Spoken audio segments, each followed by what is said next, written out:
Ahí apenas está conectado.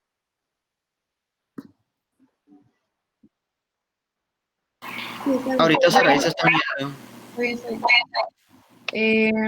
¿A quiénes no mencioné en la lista? Yo me acabo de meter, doctora. Mi Ok, apellido es Villesposa. voy a mencionar los que le había puesto en asistencia. David Aguirre. ¿No? Diego Ballesteros. Ok. José González. Presente. Okay. Carlos Murillo. Karen Vidal. Okay. Y Saraí Villesposa. Presente. Okay. Entonces nada más falta David Aguirre y Carlos Murillo. Bueno, entonces ya pueden presentar su caso. Ok, doctora.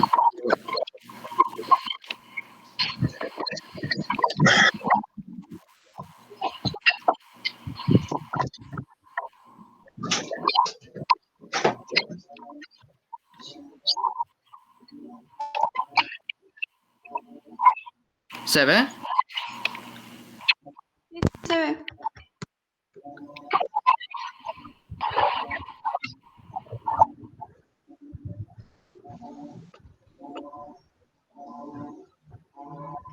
¿Ya iniciamos, doctora? Ay, sí.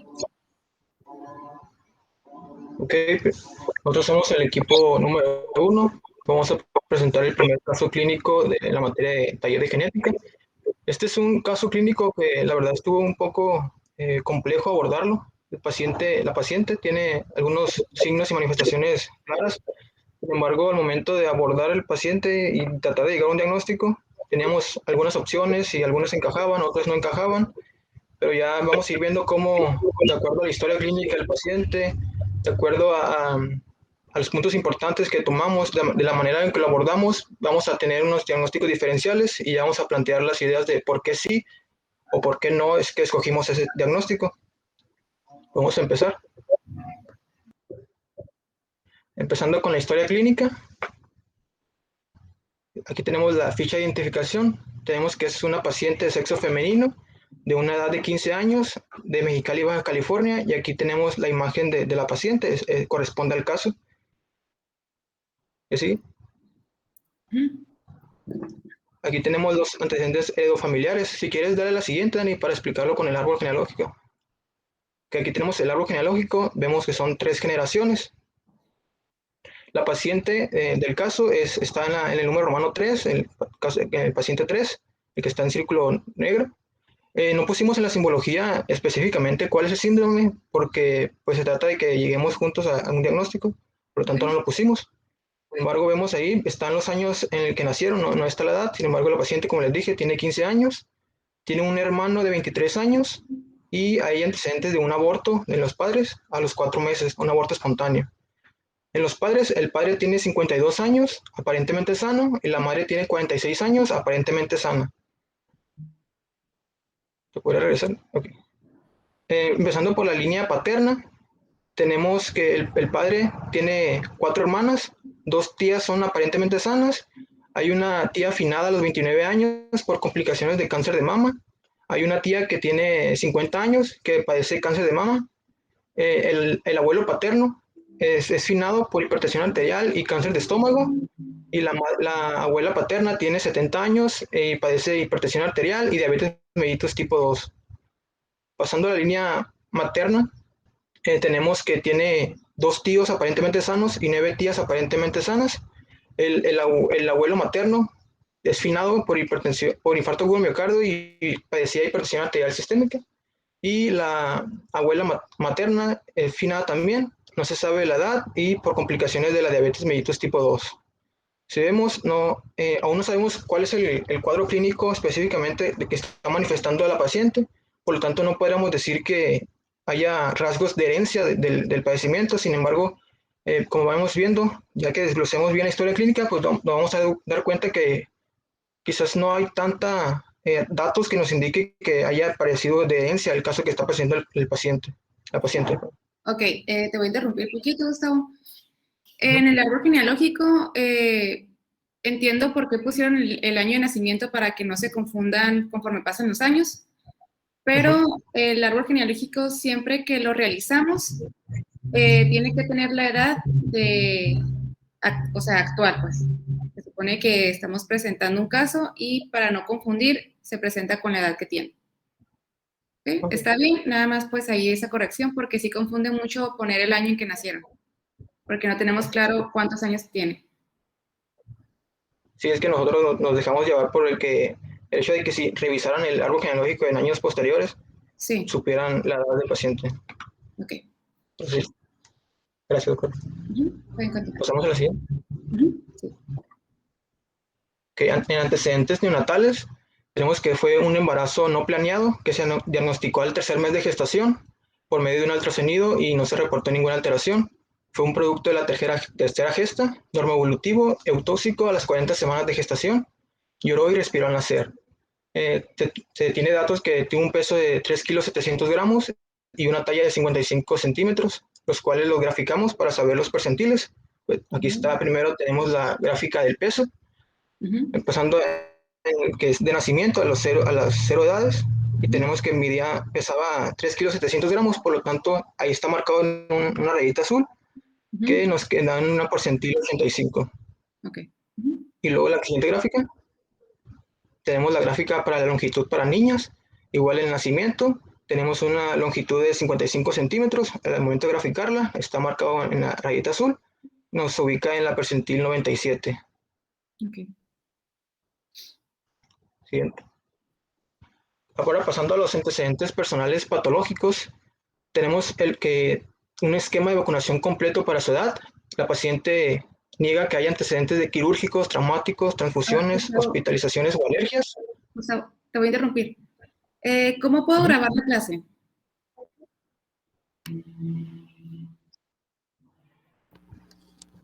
En los 3 puntos de abajo. La voy a grabar.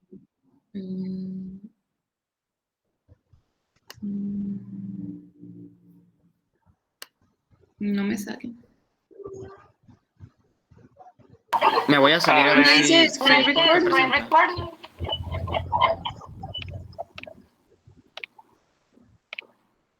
¿Puede hacerlo ahora, doctora? ¿Cómo?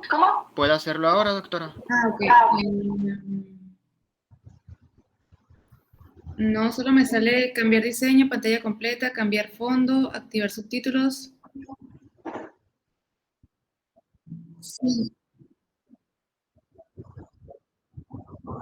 Ok, está bien. Gracias. Okay, voy a volver a presentar. Bueno, continuamos donde nos quedamos, ¿no? ¿O volvemos a presentar? ¿Dónde queda? Ok.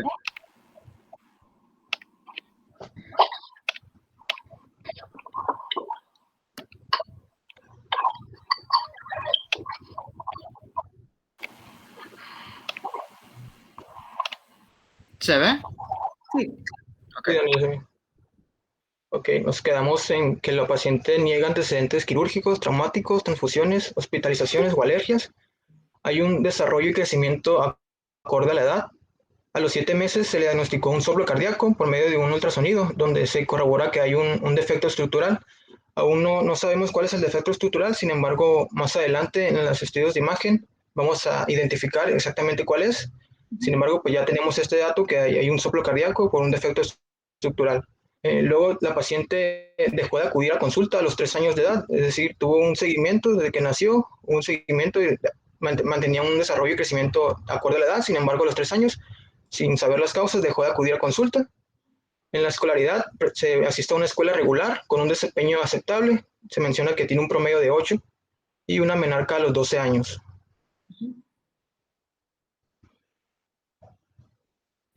Ahora sí, pasando al padecimiento actual, la paciente acude por un dolor abdominal. Durante el abordaje que se le hizo, se le detectó por medio de una radiografía escoliosis, se canaliza a ortopedia para que mantenga una vigilancia y algún manejo.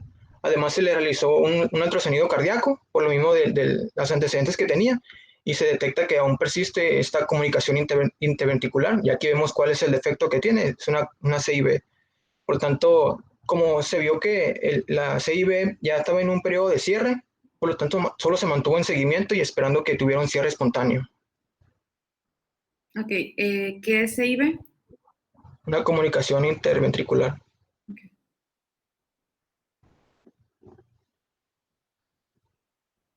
Ok, ahora pasando a la somatometría. Aquí hay dos somatometrías, una que se tomó en mayo del 2019 y una actual. La actual lo tomamos como este año, no sería la fecha, pero lo tomamos como este año. Comparamos estas medidas. Primeramente la altura. Vemos que en 2019 tenía una altura de 150 centímetros y actualmente se mantiene igual, 150. Los percentiles los vamos a ver más adelante cuando veamos las gráficas. Conforme el perímetro cefálico, en 2019 tenía 53.5 centímetros y actualmente 55 centímetros.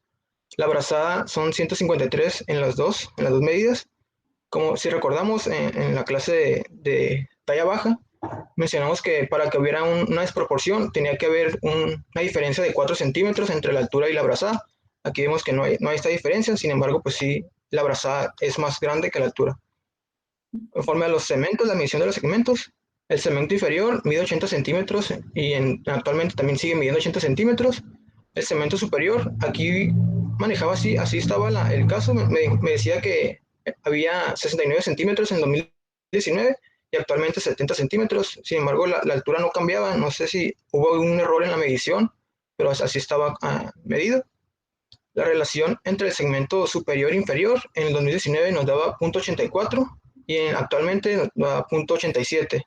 Recordando las tablas, en caso de mayores de 10 años, tienen que tener una relación de 0.97. En este caso, la paciente está baja, da una relación de 0.87. Sacando la talla blanco familiar de la paciente, recordando que es una paciente femenina, el padre mide 169 centímetros y la madre 153 centímetros, por lo tanto nos da una talla blanco de 154.5 centímetros. Recuerda que hay que tener este parámetro de más 5 centímetros y de menos 5 centímetros a la hora de graficar. ¿Puedes pasar a las gráficas? Aquí tenemos ya las gráficas. La primera gráfica es de la estatura. Tenemos dos puntos, uno es un azul más claro, que es la talla que tenía en 2019, a los 13 años, que medía 150, y la talla a los 15 años, que fue actualmente, que mide igual, sigue midiendo 150. Vemos que se encuentra en el percentil 3 en el 2000, actualmente, y en el 2019 se encontraba en el percentil 10, me parece que es, no alcanzo. Es en el percentil 3, el azul marino, ¿no? Pero en el 2019 se encontraba en el percentil 10. Ah, ok, el azul bajito. Sí, percentil 10. Ajá. Y actualmente se encuentra en el percentil 3. Vemos también una línea que está de color verde, que esa es la talla blanco familiar. Recordamos que estaba en 154.5. Si contamos más 5 y menos 5, podemos que el paciente está entre los límites inferiores de la talla blanco familiar. También graficando la velocidad de crecimiento, el paciente tenía una velocidad de crecimiento de 0, no había un cambio de crecimiento de 2019 al 2021 actualmente, por lo tanto vemos que está graficado en un puntito color naranja en la gráfica. Aquí yo tenía una duda, doctora. Es, para decir qué percentil está, ahí seguiríamos las líneas que vienen en picada o ya no se Sí. necesitaría un percentil. Uh-huh. Entonces encontraría el percentil 10, ¿no? No, ahí estaría abajo del percentil 5.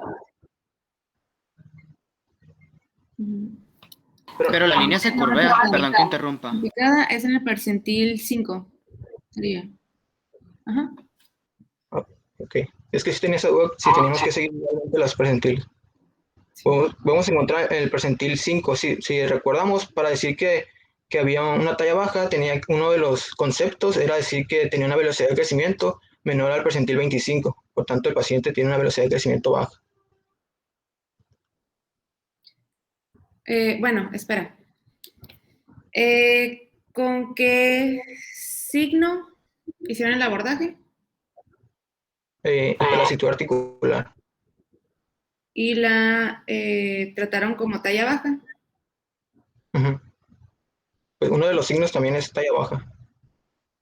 Ok. Bueno, prosigue. Ok, ahora pasamos con la... ¿Me escucha? Ok, ahora gracias. Ahora pasamos con la exploración física de la paciente. Es un femenino de edad aparentemente menor a la cronológica.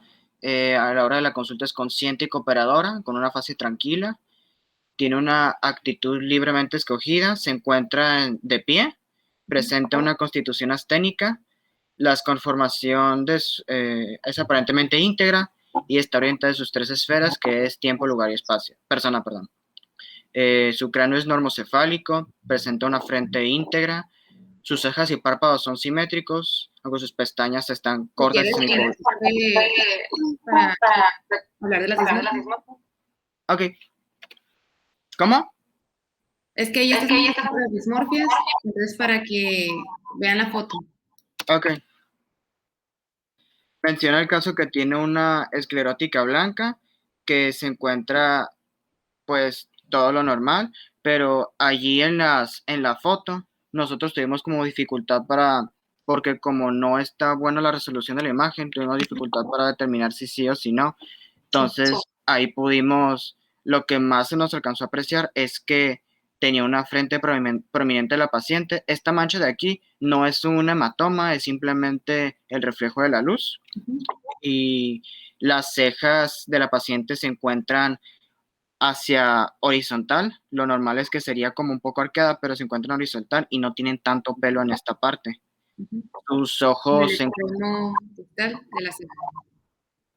¿Cómo? En el extremo distal de la ceja. Gracias. En el extremo distal de la ceja no hay tanto pelo. Presenta en oftalmos, esto quiere decir, tratamos de como que decir que las órbitas oculares están hundidas un poco. Tiene pliegues nasolabiales marcados, una hipoplasia mediofacial, aunque ahí lo que tratamos de decir es que no tiene tanta como que grasita en los pómulos.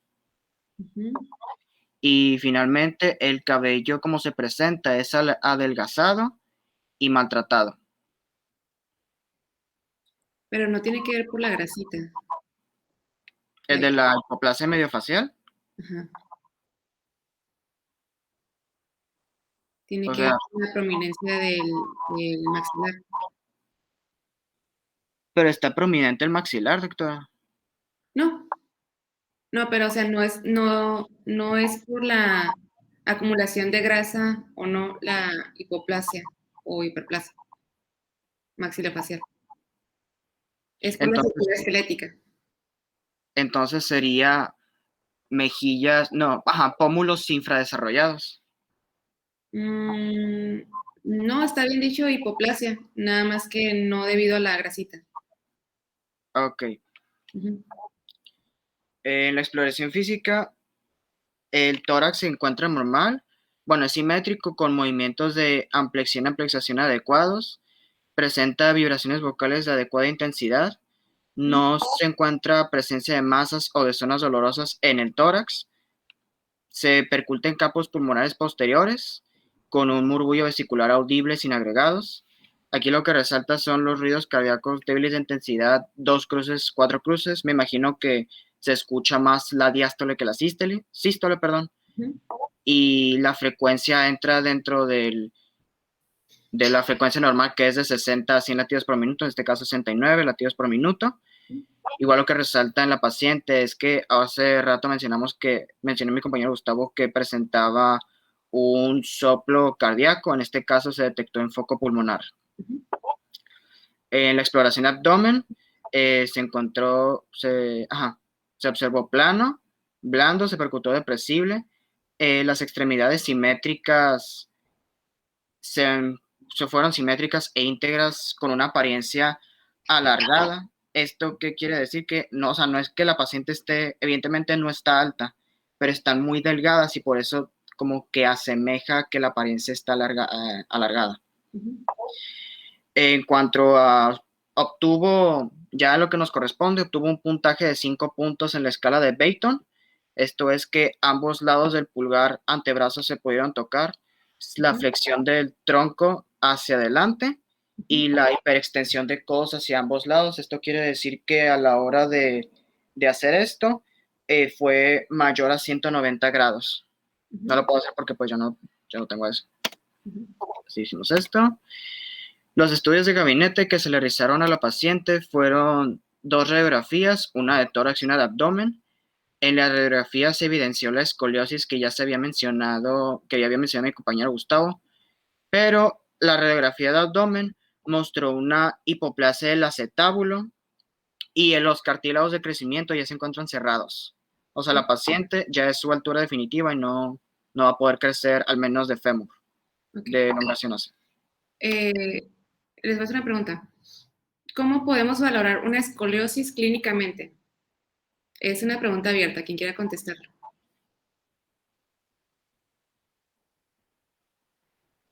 Hay varias formas. Ajá, ¿cómo?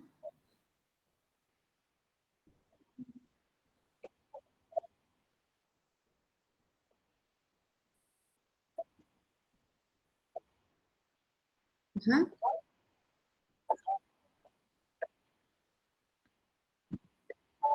Sí. Le pedimos al paciente, ya sea parado o sentado en la camilla de exploración, que trate de tocar el piso o lo más abajo que pueda. Esto para que las apófisis puedan ser un poco visibles y nosotros vamos a ir palpando de arriba hacia abajo, ¿no? Y tiene que ser recto el caminito. Si se va por otro lado, pues ahí valoramos la escoliosis. También se puede valorar a simple vista, observándolo él en una posición de bipedestación y tratando de estar lo más línea posible, ¿no? Pero pues es mandando su cuerpo hacia enfrente y palpando las vértebras. ¿Ok? Eso es clínicamente, ya cuando está la sospecha pedimos una radiografía. ¿Sí?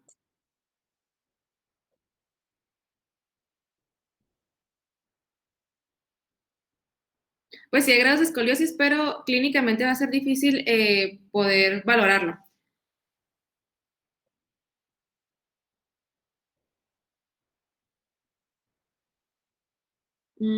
Sí, pero no tiene que ser tan exacto, nada más valorar si hay escoliosis o no. Ya los grados dependería si ocupa un tratamiento y pues si ocupa una cirugía. Okay. O afecta a órganos adyacentes. ¿Ok?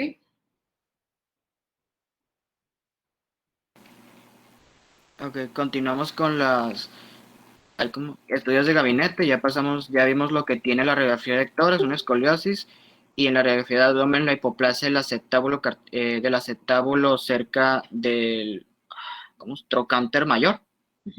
Sí. Y otro estudio que se le realizó a continuación fue una ecocardiografía bidimensional modo M, en el que se observa que está la comunicación interventricular primembranosa de 2 milímetros. El cortocircuito es de izquierda a derecha. Aquí aquí casi no se nota, pero en el lado amarillo se están mostrando que ahí se encuentra el ventrículo derecho, mientras que en la zona negra el ventrículo izquierdo, creo que se dice pericoico, ¿no? Bueno, el punto es que ahí se menciona que la comunicación interventricular es pequeña y está en vías de cierre. Ok, hasta ahorita los puntos importantes con todo lo que los hemos estado mencionando son 4.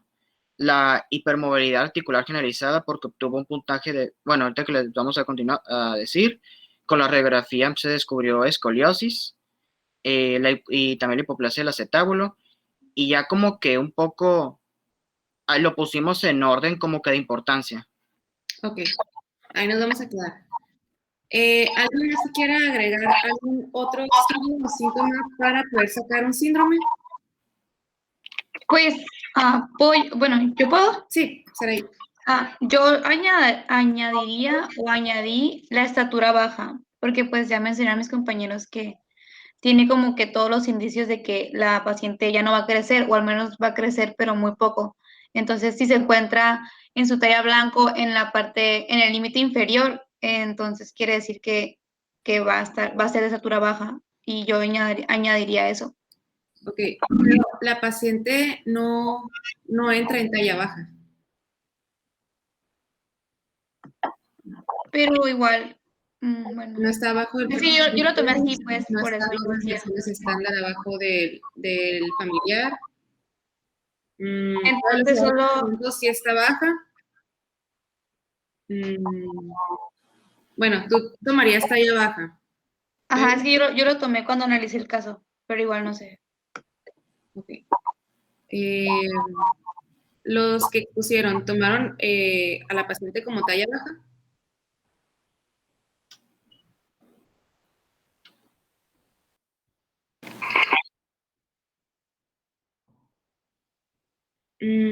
Como signo para su síndrome, ¿tomaron que la paciente tiene talla baja? No lo tomamos como talla baja, pero hay un criterio que sí considera la talla debajo del percentil 10. Entonces, Ok, eso sí. ok. Bueno, ¿alguien más agregó otro signo o síntoma? Puede ser el, ay, Adriana. el soplo pulmonar también. Ok. ¿Le pueden dar una diapositiva anterior, por favor? Ahí. Ay, perdón. Ok. Pero el soplo tiene que ver porque existe la comunicación interventricular. Ok. Ujú. Ok, ¿algún otro signo, síntoma? Que la relación del segmento. Perdón, César, creo que ahorita quería hablar. No, en el caso se menciona que las extremidades tienen apariencia alargada. Ok, Excelente. entonces, ¿lo agregarías tú para Ajá, hacer tu diagnóstico? sí, yo sí lo considero. Ok, lo vamos a agregar. Extremidades alargadas. Mariana. Que la relación del segmento superior y del segmento inferior está baja. Ok, que es desproporcional. Ajá. ¿Alguien más?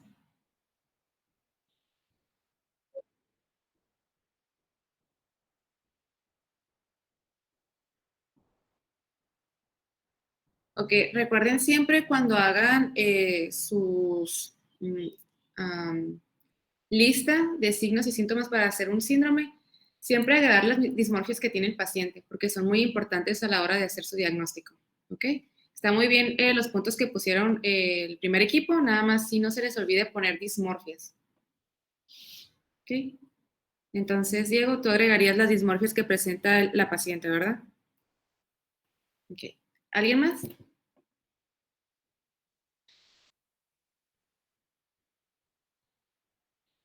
Doctora, yo tenía una duda. Ajá. Es que, ¿se podría decir que la paciente tiene el cuello un poco ancho? ¿Dónde está la fotito? ¿Se la pueden regresar? Sí, perdón. Yo también tenía esa duda.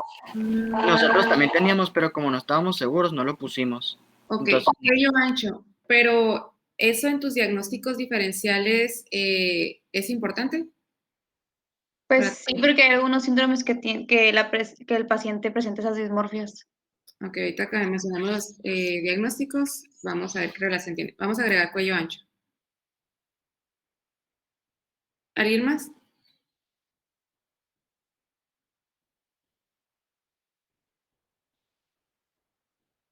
¿Alguna dismorfia que esté acorde con algún diagnóstico que ustedes encontraron? O que sea, que tenga gran valor.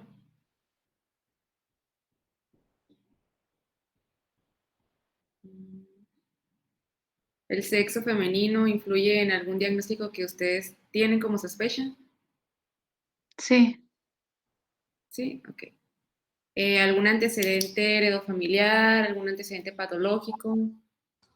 Bueno, patológico había puesto. Bueno, yo cuando el embarazo que se notó después del primer trimestre, así que busqué como causas por teratógenos. Ok. Y vi que había unos antidepresivos que llevaban a problemas óseos y a malformaciones cardíacas. Ok. Pero pues no tenía como que la fase similar. Ok, entonces por eso lo podrías descartar y no tomar en cuenta el antecedente. Ok. Bueno, vamos a pasar a sus diagnósticos y ahí ya vamos a empezar a decir por qué sí y por qué no. ¿Ok? Bueno, doctora, primero, antes de los diagnósticos diferenciales tocamos el abordaje. No sé si... ¿Sí? ¿Puedo mencionarlo? Sí. Ok, el abordaje único que le dimos en sí a la paciente fue con base a la hipermovilidad articular y comenzamos con este diagrama en donde pregunta si la paciente tiene un historial o si presenta una hipermovilidad articular con 5 puntos en la escala de Baton y pues sí cumple. Luego pregunta que si la paciente respeta el criterio 1 de la hipermovilidad articular generalizada, que es en sí con base a su edad y cuántos puntos tiene que tomar en cuenta. La paciente, como tiene 15 años, debe de tomarse como una mujer adulta. Entonces nos vamos al BS, que debe ser mayor o igual a 5, y pues si lo cumple. Y luego se pregunta si existen trastornos relacionados a la hipermovilidad articular, los cuales sus genes, con genes conocidos, en los cuales los hayamos excluido. Entonces, nosotros pues nos vamos que sí. Y después de ello, pregunta si respeta los criterios para el síndrome de Ehlers-Danlos de tipo hipermóvil, que es el tipo 3, con lo cual vamos ahorita a ver que no lo respeta. Y entonces luego pregunta si existen manifestaciones musculoesqueléticas secundarias. Y debido a la escoliosis, ahí incluyen como que los dolores, pero la paciente su padecimiento actual no menciona que presentan en sí dolor en las articulaciones, solo muestra como que una escoliosis adolora. Entonces ahí lo catalogamos como, bueno, ahí en ese diagrama de abordaje de hipermovilidad lo catalogamos como un trastorno del espectro hipermóvil. Hasta ahí llegamos. Ok. El primer diagnóstico diferencial que sospechamos de la paciente es el síndrome de Ehlers-Danlos de tipo hipermóvil. Al principio, y entonces algunas características que presenta este síndrome son la hiperextensibilidad de la piel acompañada de hipermovilidad articular generalizada. Existen dislocaciones frecuentes y un dolor artrónico articular, hematomas y anormalidades gastrointestinales y cardiovasculares. Sin embargo, en el caso clínico, no mencionan que la paciente presente dolor con respecto a las articulaciones, solo mencionan que tiene dolor en abdomen, pero no nos dice el caso clínico si es localizado o el tipo de dolor o cuánto dura, nada más nos dicen que hay dolor en el abdomen. Ni tampoco que presenta dislocaciones como por traumatismos o accidentes, solo la escoliosis, y por eso en la radiografía se ve como que de esta parte como inclinada. Entonces, por esos hallazgos lo descartamos. Ok. ¿Con que sí cumple? ¿Cómo? Con que sí cumple. Ay, si quieres. Te voy a silenciar. Con que sí cumple el síndrome de Ehlers-Danlos de tipo hipermóvil con tu caso clínico.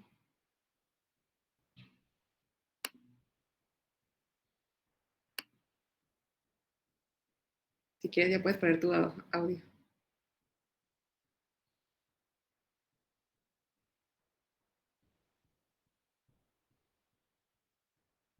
Ay. ¿Cómo le pongo otra vez el audio?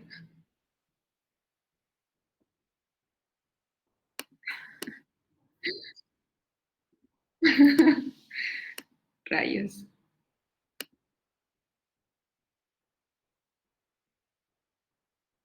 Pero él está presentando, ¿qué no? O sea, la pantalla. Pica el micrófono, Dani, ahí sale. Su foto, doctora, de Dani. Ajá. Creo que le debe salir un micrófono. Sí.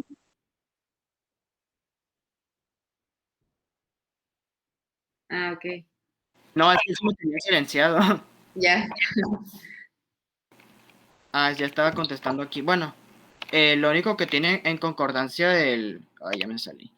que tiene que acordarse con este diagnóstico diferencial es la hipermovilidad de las articulaciones generalizada. Es lo único con lo que cumple. Muy bien. ¿Continúa? Sí. Ok. Bueno, estos eran los criterios con los que igual no se pueden cumplir, porque decía que para que sea síndrome de Ehlers-Danlos los tiene que cumplir con uno de los criterios del criterión 1, como lo llaman, y el segundo criterión dice que tiene que tener un A más un B, o sea, mínimo 2 manifestaciones, pero que tienen que tener muchos signos, y pues no lo cumplen.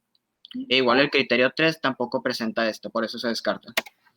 En cuanto al segundo diagnóstico diferencial, lo manejamos como un síndrome de hiperlaxitud articular, que ahí se mencionan que es más como doloroso, se presenta dolor en las articulaciones, en el sistema osteomiarticular, o sea, hueso, articulaciones y músculo, acompañados de signos inflamatorios.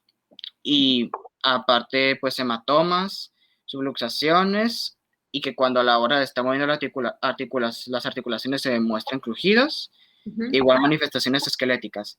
Si bien puede cumplir con las manifestaciones, extraesquelética, ¿qué quiere decir, doctora? Fuera de, o sea, en los miembros.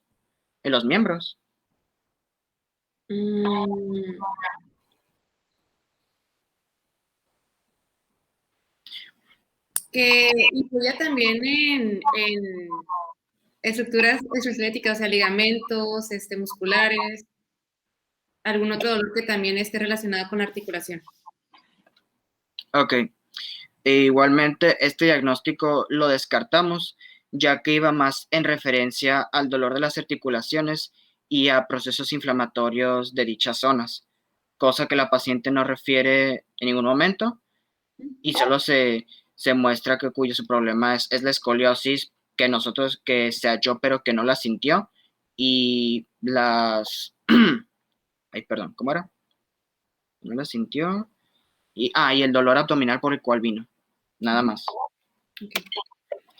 El tercer diagnóstico, ya sé que ustedes se van a, no reír, pero como que, porque puse síndrome de Marfan, pues es que hagan de cuenta que pertenece además, es un síndrome que podría pertenecer, que como pertenece a la hipermovilidad articular, podría entrar, pero se descarta en automático porque para que sea un síndrome de Marfan, debe de cumplir con los criterios que nos había dicho ya la doctora Dolores, que entraba la ectopia lentis o desprendimiento de la retina, que tiene que tener anormalidades en el tórax, ya sea un pectus excavatum o carinatum, y un signo cardiovascular, principalmente agrandamiento de la raíz dorsal. En ninguno se muestra la paciente.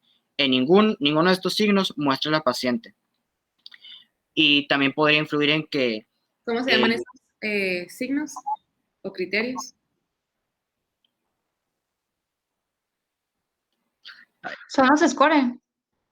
Los de Ghent, ¿no? Los de Ghent.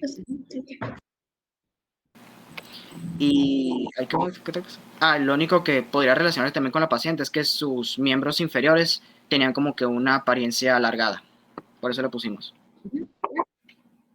Pero lo descartan, se lo quedan. Descartamos porque no es una persona alta y porque no menciona los principales signos que resaltan en un Marfan. Ok, ahora pues ya mencionamos los diagnósticos diferenciales que le hicimos a la paciente. Entonces, el último diagnóstico que le haríamos a la paciente es el síndrome de Noonan o el trastorno similar al síndrome de Noonan. Pues este diagnóstico lo hicimos ya que pues hay mayores criterios diagnósticos que coinciden con esta enfermedad. Ok, ¿se quedaron con ese diagnóstico? Sí. Sí. ¿Cuál fue el punto más que tomaron más en cuenta para quedarse con este? Tomamos en cuenta la hiperlaxitud, el defecto cardíaco congénito. Okay. Y pues también menciona algunas facies sugestivas que son similares. Y pues también la hipoplasia acetobular menciona la bibliografía que hay pacientes que se presentan con retraso del crecimiento óseo. Ok, ¿las dismorfias corresponden con las de la paciente? Hay algunas dismorfias que sí son sugestivas. Sin embargo, este síndrome menciona que tiene una expresividad muy variable, por lo que los fenotipos a veces sí son muy característicos y en otros casos se pueden traslapar o confundir con algún otro síndrome. Ok, ¿qué dismorfias presenta la paciente que en un síndrome de Noonan se presenta? Pues la frente prominente o también se puede presentar a veces frente ancha. El cabello anágeno suelto y eran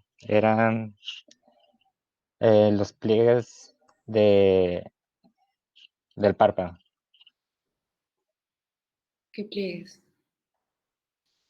Los apicantos. Ajá, ¿La paciente tenía picanto? no tenía picantos, pero el pliegue superior era más prominente. Voy a regresarle, ¿ok, doctora? ¿Esto se refiere? Bueno, eso es una dismorfia, pues, muy... que todo el mundo puede tener. Ok. Si quieres, quédate con la paciente. Ok. En sus dismorfias que tiene la paciente, ¿cuáles presenta en un síndrome de Noonan? Aparte de las que ya mencionaron. La frente no es muy prominente como lo es en un síndrome de Noonan. Así es prominente, pero no tanto como Noonan. Bueno, es que los pacientes Noonan se caracterizan mucho por sus dismorfias. Es muy fácil poder detectarlos observando, ¿no? O sea, nada más con observar sus características dismorfológicas.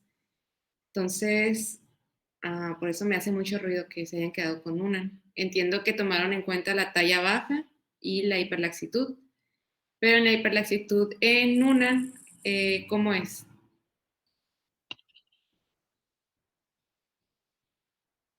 Van bien, no se asusten. Pues menciona que también se presenta junto con hipotonía articular. ¿Y la paciente tiene hipotonía? Pues no, solo la hiperlaxitud articular. Ok. Normalmente un Noonan tiene los criterios de Bayton positivos, o bueno, tiene hiperlaxitud generalizada.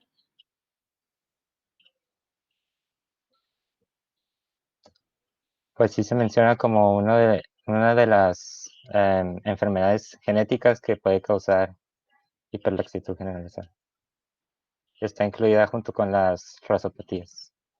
Ok. Si quieres, pon la diapositiva del abordaje de hiperlaxitud. Ahí, porque no se quedaron con el que subrayaron. El que subrayamos es parte de un espectro. Entonces, como si hubiéramos tomado en cuenta que es un Ehlers-Danlos, tendríamos que haber dicho que es qué tipo de Ehlers-Danlos. Y pues no, cada tipo tiene sus signos y síntomas que no concuerdan con los de la paciente. Ni concordaba el clásico, ni concordaba el similar al clásico, ni concordaba el vascular, ni el de hipermóvil. Y pues por eso buscamos otras patologías que involucraban una hipermovilidad, además de las propias del Danlos. Y en esos tipos de Ehlers-Danlos, ay, es que no se escucha en tu compu. Si quieres silenciar, ajá. En esos subtipos de Ehlers-Danlos, ¿no existe expresividad variable o penetrancia completa o algo que me pueda indicar que a lo mejor la paciente no puede estar presentando eso porque varios pacientes se presentan de diferentes formas? No, pregunto. La verdad no recuerdo muy bien, pero creo que había leído que tiene penetrancia completa en Ernest Donald. ¿Y tiene expresividad variable?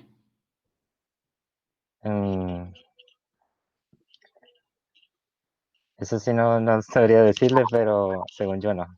Yo Porque recuerdo se presenta generalmente con la triada. Es que está muy bien este abordaje.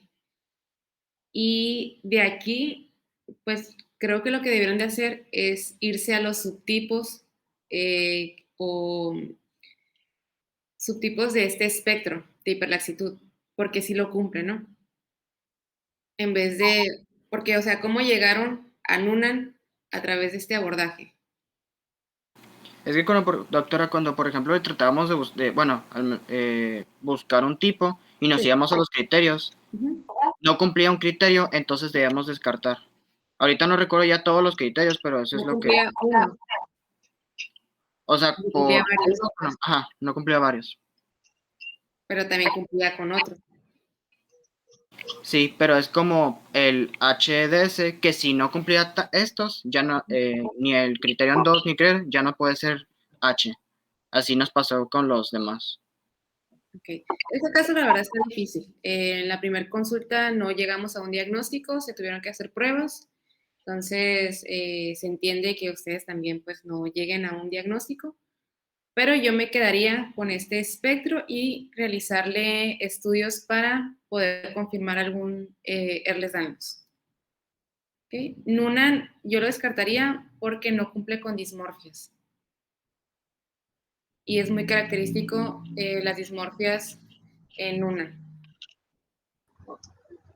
Doctora, también cuando estamos abordando por Noonan, miramos que las referencias mencionaban lo de las dismorfias, pero a temprana edad, y mencionaba que en la adolescencia, en la pubertad, era difícil ver estas dismorfias.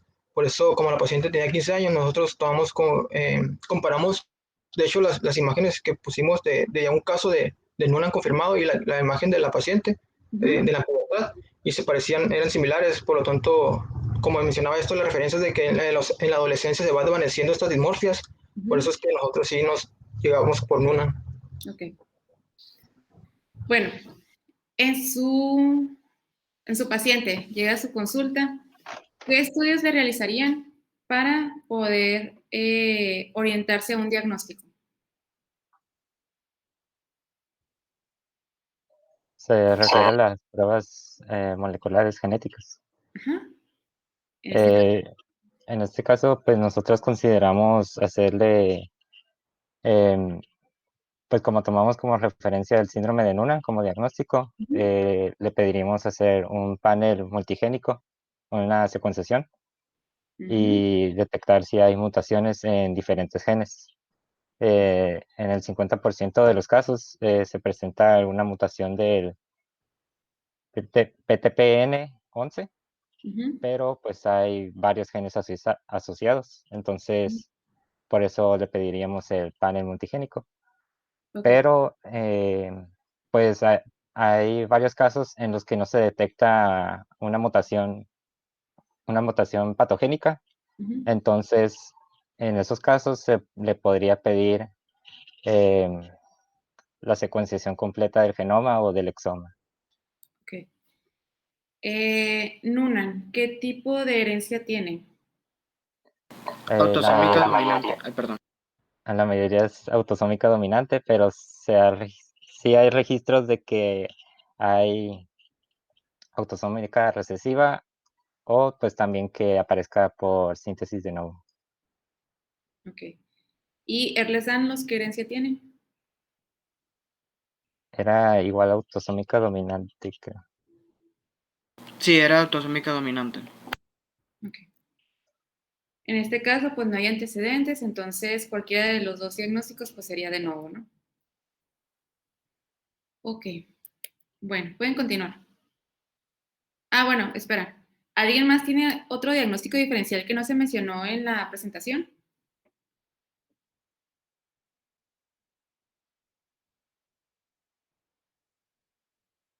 ¿Ah? Ok. Yo había pensado en Loris Dietz Síndrome de Loeys-Dietz. ¿Por qué sí? Por las afectaciones cardíacas y la hiperlaxitud. Y pues ¿Qué también tipo de afectaciones tiene ese síndrome? O sea, sí, Oh. cardíaco, pero ¿cuáles?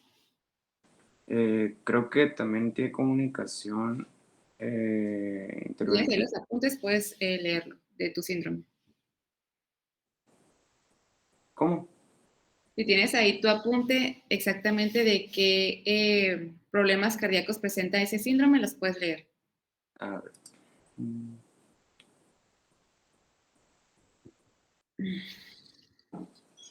No los tengo en la mano, doctora. Ok. Que yo Bueno. recuerdo en ese síndrome, perdón que interrumpa, pero que yo recuerdo en ese síndrome no mencionaba la comunicación interventricular, pero sí la auricular. Eso era lo que... Son más los aneurismas, ¿no? En Yo- Ehlers-Danlos. Afectación en la aorta. Ujú, sí. Ya. Arterias pulmonares intercomunicadas y válvula aórtica bicúspide. Que son los más comunes en ese síndrome, ¿no? Ajá. Ok. ¿Y por qué lo descartaste? ¿O te quedaste con ese? Yo me había quedado con eso. Okay. ¿Las dismorfias corresponden? ¿O cómo son las típicas en tu síndrome? No vi dismorfia. Siempre tienen que ver el aspecto de los síndromes diferenciales que tienen. Pues Ehlers-Danlos tiene hipertelorismo, ¿no? O sea, es una de las dismorfias. Que bueno, yo leí que tenía hipertelorismo. Puede presentarlo, pero pues no de a fuerzas. Pero sí, si lo presenta y aparte tiene la hiperlaxitud y tiene problemas estructurales esqueléticos, pues nos va reforzando nuestro diagnóstico, ¿no? ¿Alguien más que tenga otro diagnóstico? Yo, Ok, Mariana. yo había pensado en un subtipo de Ehlers-Danlos, no el clásico, sino el de artrocalasia, porque cumplía con dos cosas importantes, que era bueno, es que no sé si hipoplasia de la cadera es lo mismo que displasia, o sea, si podían ser equivalentes, y por la hipermovilidad articular, que son las dos manifestaciones más importantes de ese subtipo de Ehlers-Danlos. Pero la descarté porque no había historia, o sea, muy evidente de dislocaciones y subluxaciones, que creo que es lo más importante si quiero, o sea, si se opta por ese subtipo de Ehlers-Danlos. Pero me quedé con el de hipermovilidad. O sea, pero porque tenía pues hipermovilidad generalizada y aparte manifestación extrasistémica con la escoliosis. Ok, muy bien. ¿Alguien más? Ok. Mariana, tú dijiste lo de los criterios de Gen, ¿verdad? Sí. Ok. ¿Alguien más que tenga otro diagnóstico? No puedo ver a todos. No puedo ver a todos. ¿Quiere que me salga de la presentación para vernos a todos? Sí, por favor.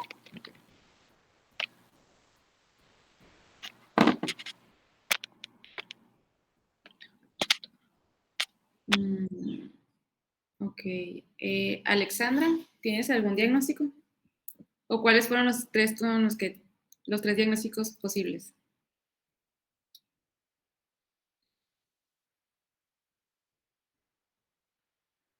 Alexandra. ¿Me escucha? Sí. Pues la verdad, sí tomé en cuenta como mencionaban mis compañeros, pero en sí me confundió mucho porque como no presentaba como algo así muy, muy, muy característico, por eso sí tuve como muchas dudas, pero pues a la conclusión que llegué como más, pues no acertada, pero como más cerca podría ser la que dijeron mis compañeros, los que presentaron. ¿Cuáles son?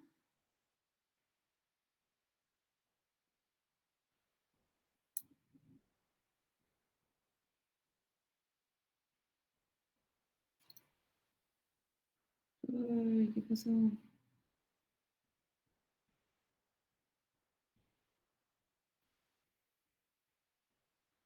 ¿Me escucha? ¿Me escucha? Yo sí la escucho. Ok. Pues fue síndrome de Noonan. Ajá. ¿Y cuáles otros? O sea, ¿cuáles tú tomaste como diagnósticos diferenciales? Pues tomé Noonan, como mencionaron. Y luego también tomé Marfan. Yo solo tomé 2 diagnósticos. ¿Y por qué Marfan?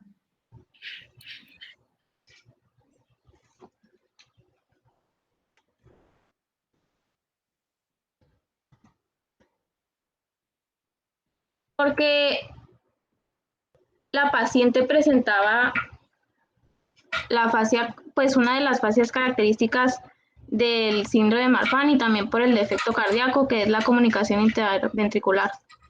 ¿Qué fascia Y las piernas alargadas. ¿Qué fascia presentaba que concuerda con Marfan?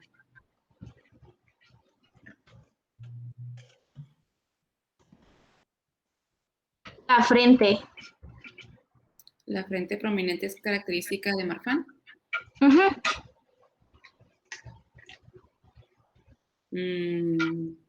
¿Los demás opinan lo mismo?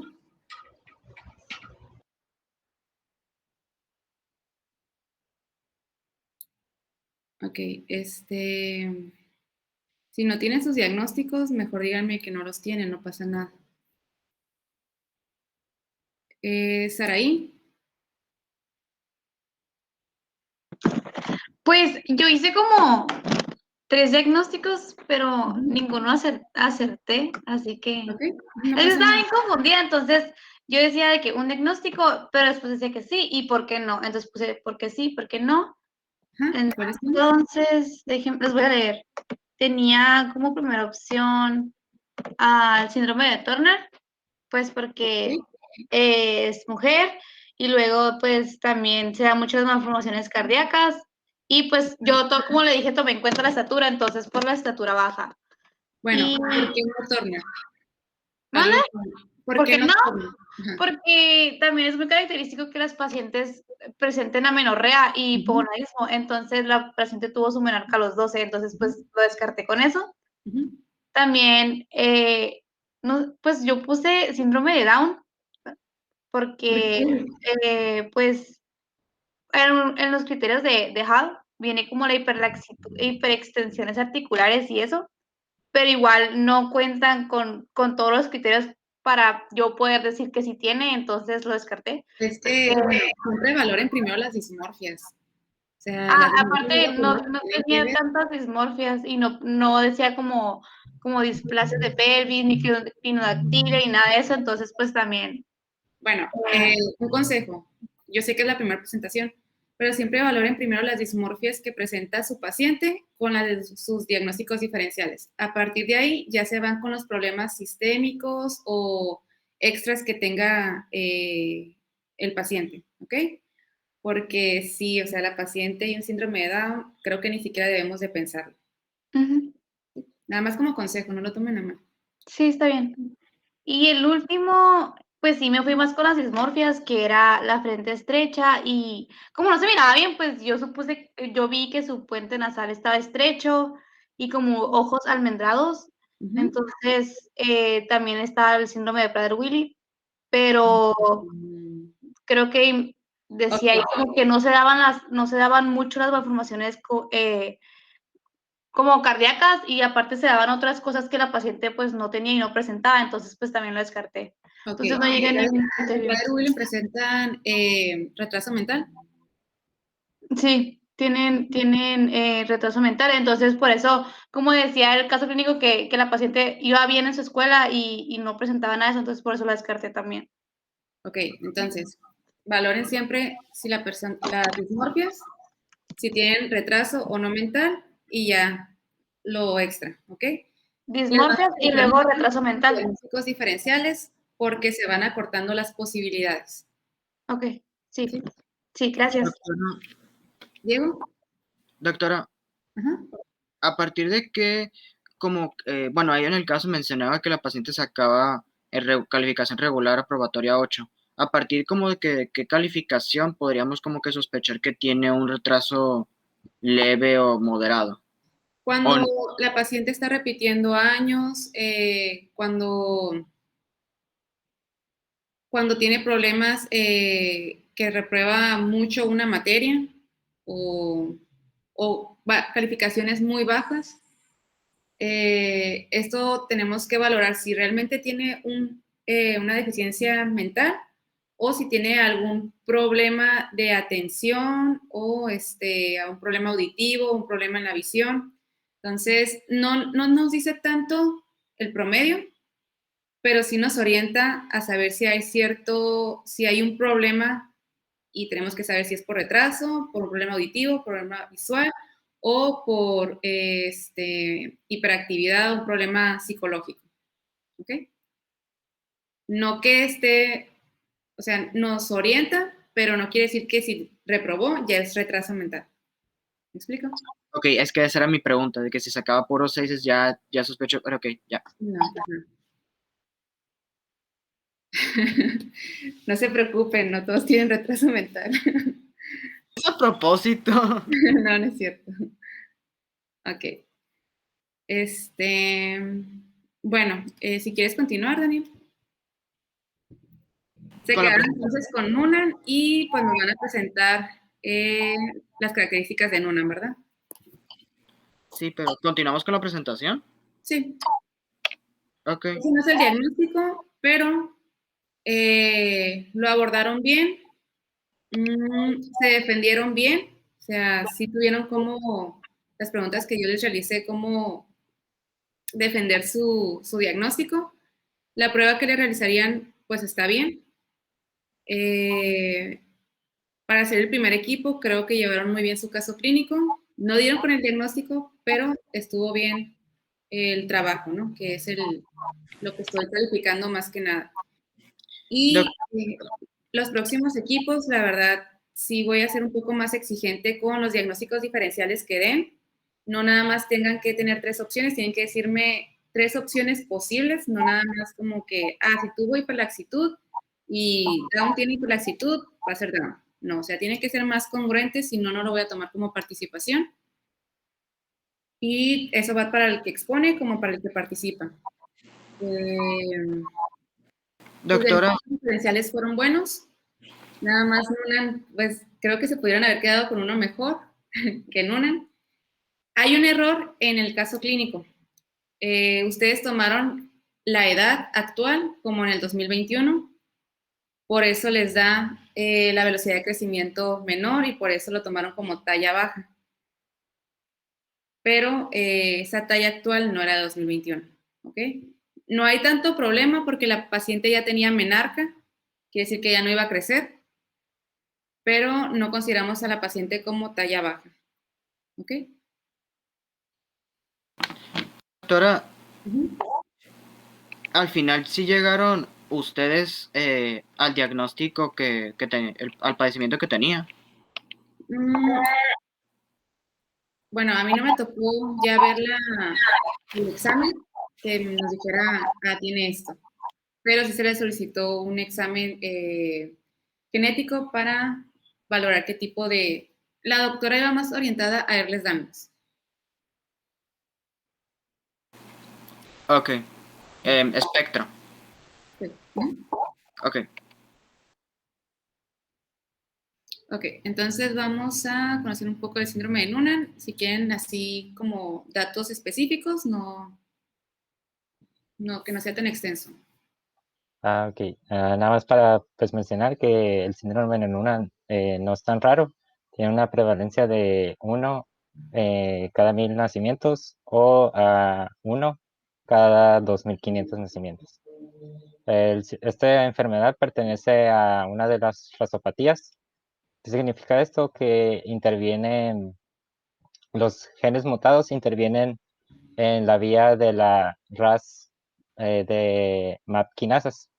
Esta es una vía celular que interviene en la proliferación, migración, supervivencia, diferenciación y apoptosis celular. Esta responde a diferentes estímulos que son las hormonas, factores de crecimiento y citocinas. Pues el gen más asociado a este síndrome es el PTPN11, Si quieres brincar, que se encuentra eso en está el bien. 50%. Vamos a Ajá, más de lo ok. clínico. Y pues dentro de las manifestaciones clínicas que se encuentran más comúnmente en el síndrome de Noonan, en el crecimiento, pues al momento de nacer, el peso y la talla suelen ser normales. La talla en la infancia se sitúa en percentiles bajos de la normalidad, o sea que puede tener talla baja, y se puede hacer más evidente durante la adolescencia. Sin embargo, pues también se menciona que esta talla se puede encontrar dentro de los límites inferiores de los percentiles. Dentro de las cardiopatías más frecuentes es la estenosis valvular pulmonar, que se encuentra dentro del hasta el 50% de los casos, y la segunda sería la miocardiopatía hipertrófica, que se presenta hasta el 30% de los casos. Y otras cardiopatías que se encuentran con relativa frecuencia son algunos defectos septales, en los que se incluye la comunicación interauricular y la comunicación interventricular. ¿Le puedes dar lo siguiente?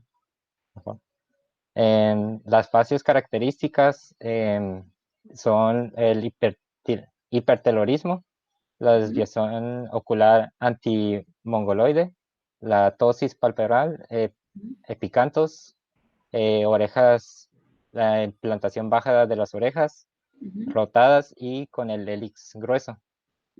El cuello puede aparecer corto y ancho, con implantación baja del pelo en la parte posterior. En la pubertad y en la adolescencia, como se mencionó, pues es más difícil encontrar estas características, ya que se van pues borrando. No, Dentro de las alteraciones, ¿mande? no borrando. Bueno, La sigue teniendo, pero de una forma más tenue. ajá. Ok, gracias. Dentro de las alteraciones esqueléticas, lo más habitual que se puede encontrar es el pectus carinatum, pues que es la protrusión del pecho, y el pectus excavatum, que es pues como el hundimiento del esternón. Un 15% puede llegar a desarrollar escoliosis. Se presenta pues la hiperextensibilidad de las articulaciones, que también se puede acompañar con hipotonía. Y suelen presentar retraso en el crecimiento óseo, que puede perdurar hasta los 20 años. Okay. Y este es el caso que mencionamos, que pues tiene pues ciertas características similares a las que tenía pues la paciente de nuestro caso. Ok, las dismorfias no coinciden para nada con las de la paciente. Perdón. ¿Quieres que continúe? Sí. Sí, Perdón. Ok. lo siguiente, por favor. En el desarrollo psicosocial, el 25% presenta dificultades del aprendizaje, y hasta un 35% el retraso mental suele ser leve. Entonces, por lo regular, los pacientes que tienen síndrome de Noonan tienen un coeficiente intelectual dentro del promedio, o sea, se encuentran, pues no tienen dificultades para la escuela o desarrollo social. Otros datos que se pueden encontrar es que pueden tener coagulopatías, que desencadena mayores tendencias al sangrado. Se pueden presentar la pérdida auditiva por otitis medias recurrentes en el 40% de los casos, y también pueden existir algunas anomalías oculares, en las que se incluyen el estrabismo, los errores de refracción, ambliopatía y nistagmo. Siguiente, Dani, por favor. Estos son los criterios diagnósticos, se llaman los criterios de Van der Burg, en los cuales son pues los criterios mayores y los criterios menores. Entonces, para hacer el diagnóstico de Noonan, se tiene que considerar los rasgos faciales típicos de la enfermedad, más un criterio mayor, o los rasgos faciales típicos más 2 criterios menores, o bien los rasgos faciales sugestivos, que es un criterio menor, más 2 criterios mayores, o pues los rasgos faciales sugestivos con 3 criterios menores. Bueno, en este caso no cumplía totalmente, pero pues era lo que más coincidía con nuestra sospecha.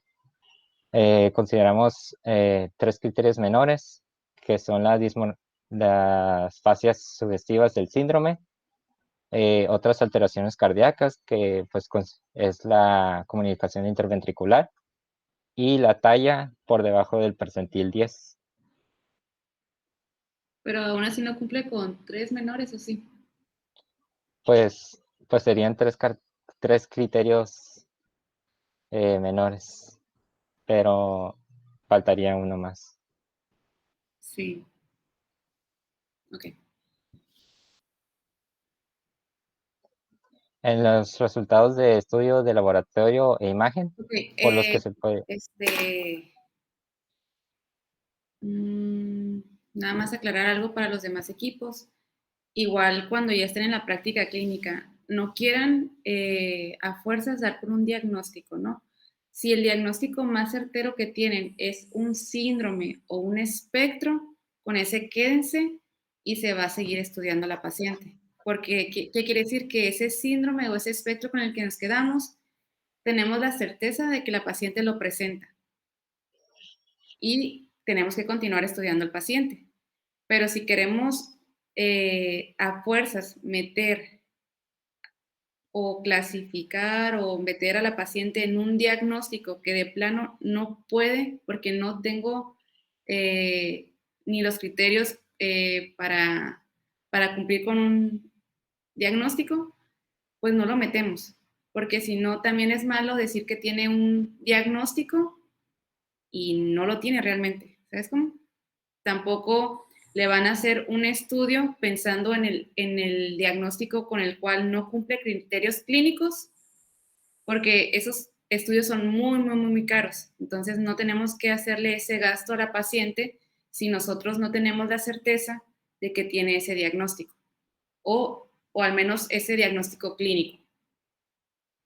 Entonces, sí es mejor quedarse un poquito atrás, pero tener la certeza de que tiene este espectro, pero es la certeza de que lo tiene.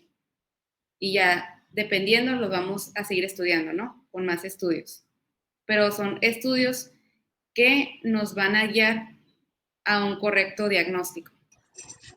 Doctora, yo tengo una duda. Ajá. Y mientras se llega al diagnóstico, ¿qué se hace o qué se puede hacer con la paciente? Darle manejo a sus a problemas que presente, ya sea si tiene un problema cardíaco con el cardiólogo, si tiene un problema endocrinológico con el endocrinólogo, si tiene un problema de peso, talla, pues ver qué es lo que necesitas. Simplemente se da manejo. Recuerden que los problemas genéticos no hay un tratamiento como tal, al menos de que sea por un error del metabolismo. Esos a edad temprana se pueden tratar. ¿Okay? Lo demás siempre va a ser por manejo, ya sea con cirujanos, cardiólogos, etc.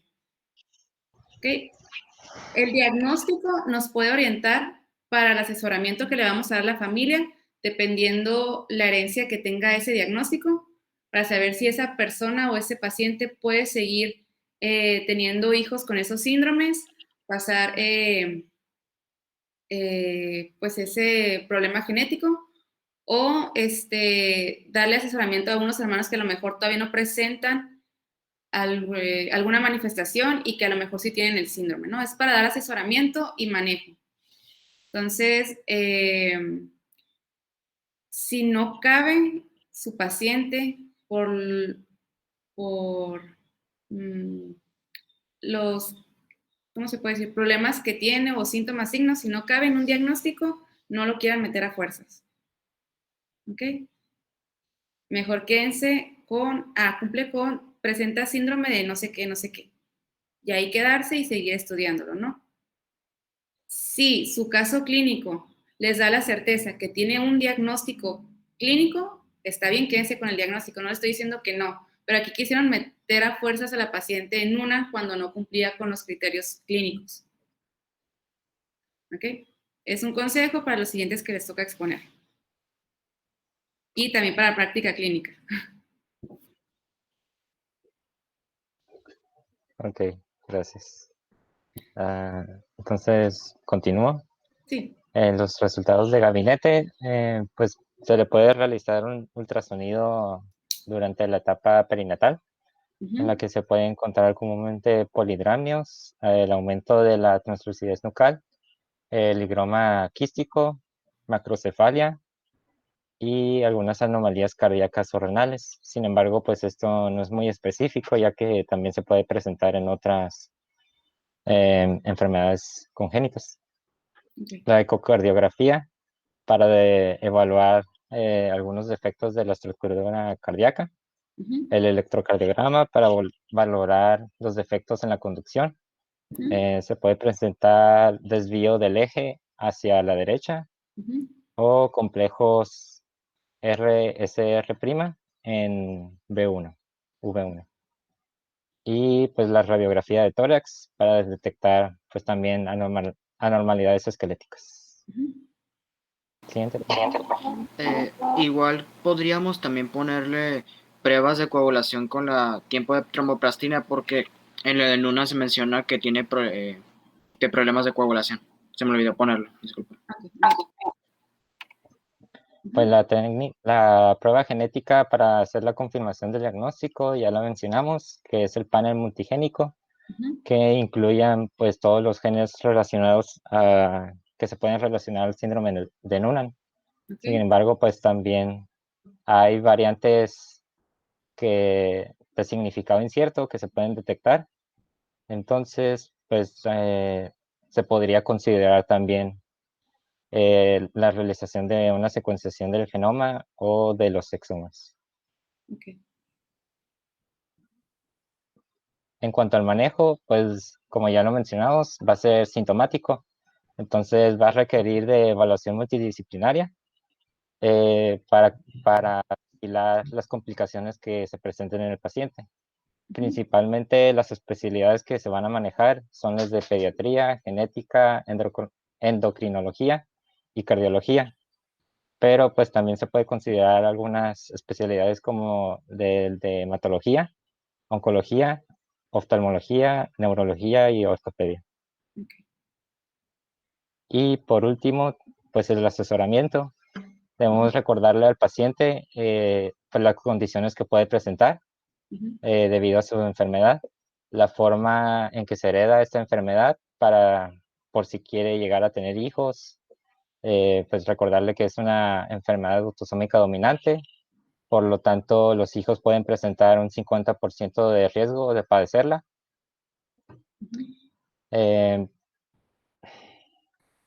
Pues también a platicar con los familiares para saber si algún otro familiar no presenta dicha enfermedad, ya que la mayoría se encuentra un padre afectado de la familia. Sin embargo, pues en este caso no tuvimos antecedentes familiares que sugieran la enfermedad. Okay. Por lo tanto, pues podemos suponer que podría ser una variante patogénica que surgió de nuevo. Y pues eso sería todo por nuestra parte. Okay. Y aquí están las referencias que utilizan. Muy bien. Pues bien. Doctora, entonces es válido que un diagnóstico pueda entrar como un espectro. Sí. Por ejemplo, aquí mencionó que la doctora llegó a como diagnóstico a un espectro de Ehlers-Danlos, pero por ejemplo entonces, es que por ejemplo hubo uno de los casos de herencia mendeliana que trató de problemas de la craniosynostosis o de los arcos braquiales. Y entonces, por ejemplo, yo no sabía si elegir entre Treacher-Collins o en sí como OAVS. Y pues al final elegí Treacher-Collins porque pensaba que tenía que ser un diagnóstico, o sea, fijo y no es válido hacerlo como espectro, porque no estás diciendo mucho. Ok, pero tenía a lo mejor más datos que te podían orientar a Treasure Collins, ¿no? Sí, Entonces, si algo te está orientando a que sí es Treasure Collins, sí es Treasure Collins. Pero si aquí de plano Noonan no era, pues no tenían que meterlo. ¿Sí? ok, sí. Pero ustedes sí tenían porque no tenían la certeza de que fuera Noonan o que los orientara a Noonan, porque clínicamente no. De plano, con los criterios no entraba. Entonces, ustedes que hubieran hecho, ¿qué certeza sí tenemos? Quedarnos con el espectro, porque tampoco vamos a inventar otro síndrome. Lo único que tienen certeza en este caso clínico o en este paciente es que tiene este espectro. Si hay más datos que me orillen a un diagnóstico, está bien. Pero si no los tiene, nos detenemos donde tenemos una certeza. ¿Sí? Sí. Ok.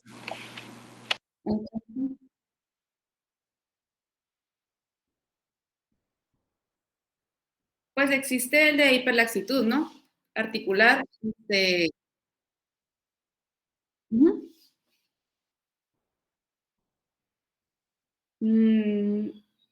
Que está orientado a Ehlers-Danlos con hiperlaxitud articular. Bueno, en este caso, en el abordaje de hiperlaxitud, tiene un espectro de Ehlers-Danlos.